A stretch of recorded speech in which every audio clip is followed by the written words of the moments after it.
Thank you for being here, Mr. Giancarlo. I will give you a microphone, right? All right. And I've got this one. How are you doing? How's Holland? Holland is good. Yes. I'm having fun. I'm enjoying all the folks from the Netherlands. Yeah, that's super. That's so good to hear. Hey, we can get rid of this table. Yeah, don't forget it, mate.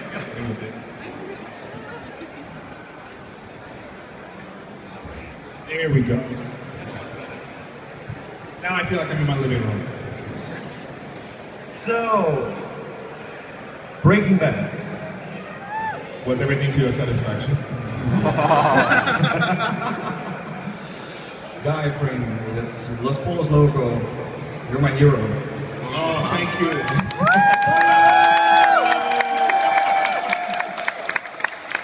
I'm opening a chicken restaurant down the street, so everyone must come.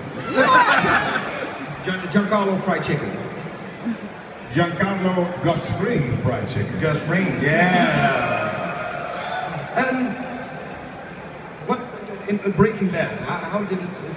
You did so much before, like Usual Suspects, and we talked about it already. But how did you came in Breaking Bad? Well, I got a call from my agent saying that they wanted me to do a guest spot on this television show. I said I don't want to do any more guest spots. I turned it down 3 times. He said, will you watch the show? I watched the first episode. I fell in love with it. And before I knew what I was doing an episode, I told them I would do 1, which turned into 2. And then they asked me to do 7 the next season. I said no. And then they asked me to do 11, and I said yes, and I became part of the Breaking Bad family. And that was awesome. Thank you for that. You're doing it. It was an amazing trip, Breaking Bad. And I told you already, season 4, it was for me the end of season 4, that was my finale. I think that Vince Gilligan knew the show was possibly going to go 5 seasons, but he knew when we hit season 4 that he wanted to write an ending for the show, and he wrote that ending in season 4. In case the show was not going to come back, he would have a great end. When he did get picked up for season 5, he split that into 2 seasons, which became 5 and 6. But I think the definitive television episode as a season that will live on forever, a perfect season, is season 4 of Breaking Bad. It was perfect. It was, that was one of the biggest surprises when it came out. How was it seen? How was that? Vince Gilligan wanted to have an ending that would be profound for the character, and after season 4, 401, Box Cutter, he asked me to come into his office, and I knew this is not a good thing. You're being called into the producer's office. He said, you know, you've really been wonderful. I said, wait, stop right there.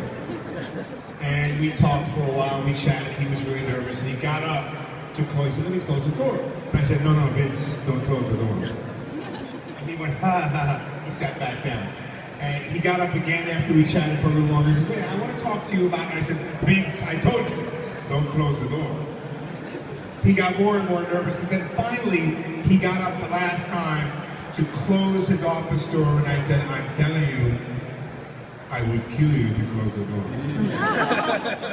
So, and then I broke out laughing. He closed the door. He said, look, we had a long conversation about the town not being big enough for Walter and for Gus. And he asked me, what do you think would happen if we had Gus die, possibly in an explosive way? And I said, look, I'm always wearing ties. I always, when I get up, I button my jacket. When I sit down, I unbutton my jacket. And I often do this. And he went, oh, you fix your tie.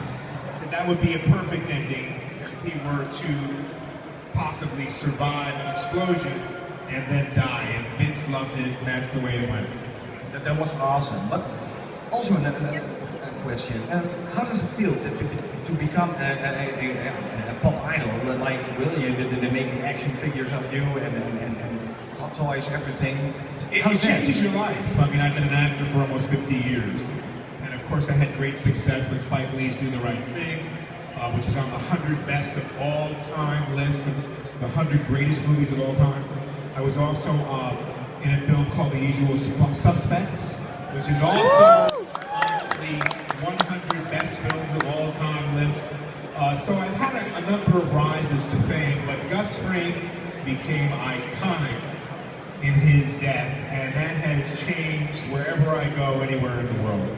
I was in Italy, in Sicily, on a moped with a helmet on and sunglasses, and I pull up to a red light, and a gentleman looks at me and goes, "Oh my God, it's Giancarlo Esposito, it's Gus Fring on a Vespa in Sicily." I said, "I get around, I have a meth lab here." But I think it's now the time for doing some questions from all the audience. Absolutely. Yes. Who wants to go first?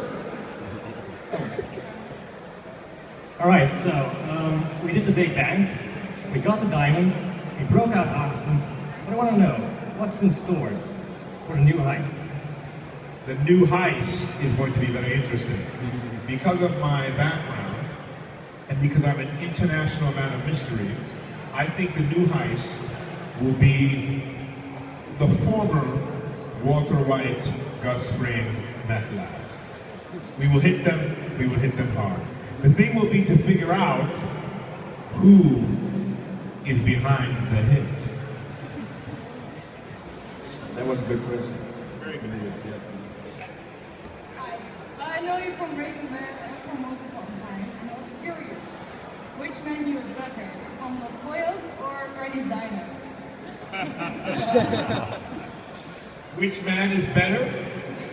Which menu is better? Oh, I think Los Pollos Hermanos, if you like chicken. The diner has more variety, but pollos.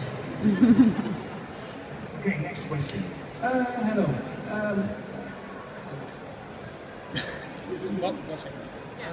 I would like to thank you for your role both in Revolution and in Breaking Bad.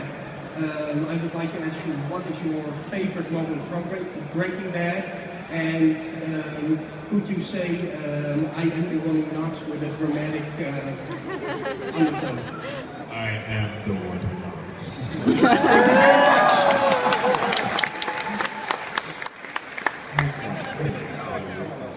I'm walking to it.